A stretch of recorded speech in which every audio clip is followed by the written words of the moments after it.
All right, so here's the thing. This isn't my fish room. Some of the fish in these tanks were mine before I went to university, but for now a friend is keeping them for me. And my university model is rather unique and it involves a lot of traveling, which I personally really enjoy. I'd say I'm pretty fortunate. Unfortunately, that means I can't really keep any fish for a long time. So, what I thought I'd do with these videos is instead of showing my fish, I would show how fish keeping is in the area around me. So last semester, for example, I was in South Korea, in Seoul. And fish keeping there is really interesting because they have something I've never seen before. They sell sturgeon. And the reason for that is a lot of people have ponds. And these sturgeon stay relatively small. Um, but obviously, like many sturgeon, they get pretty big. And I just thought it was interesting to see the difference in like what fish are sold in which regions. For example, I saw my dream fish in a couple of stores, which is the Asian arowana. I live in the US, and unfortunately, it is illegal here because it falls under the Endangered Species Act, even if, there are many captive bred species. Um, so, I'm hoping one day I'll be able to own one anyways, but we'll see what happens. But I also want this channel, these videos, to serve as an update for myself. It can be really hard sometimes to track progress, especially on a project like this.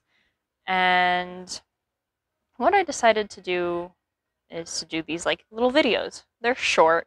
They probably will never be very long, probably will never be perfectly edited. I could I could learn the skills, but here's the thing is I want to spend that time working on the fish project. And so because of that, I'll just be uploading these and I hope other people will see this and kind of follow me on this journey. But if anything, these videos are for me so I can look back and see how far I've come because 2 years ago, this was just a dream. I daydreamed about this, but I was like, whatever, it'll never happen. I should focus on getting like a real job.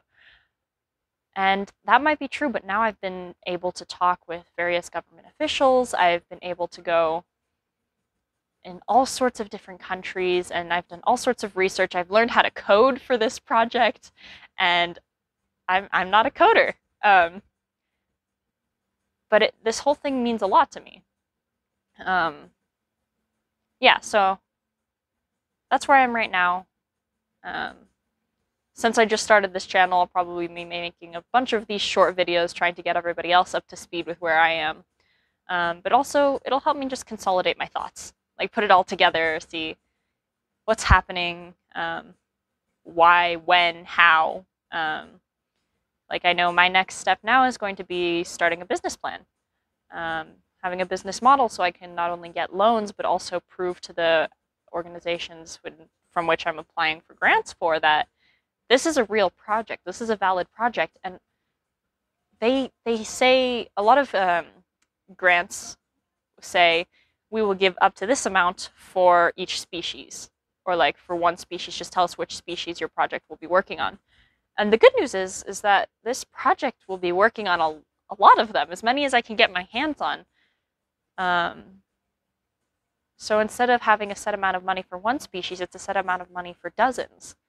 But I still have to put together the model and everything, and it's really interesting. I'm a psychology major right now, but I seem to be dabbling in business and computer science and even like anthropology and social movements, things like that, because ultimately what's going to save these fish is not me. I'm just here to like keep their populations alive until we can fix what's actually killing them. And by learning to live more in tune with our environments and developing better practices that are more sustainable for agriculture and farming and building dams and energy and water sources and everything like that. But yeah, I think that's a pretty solid start.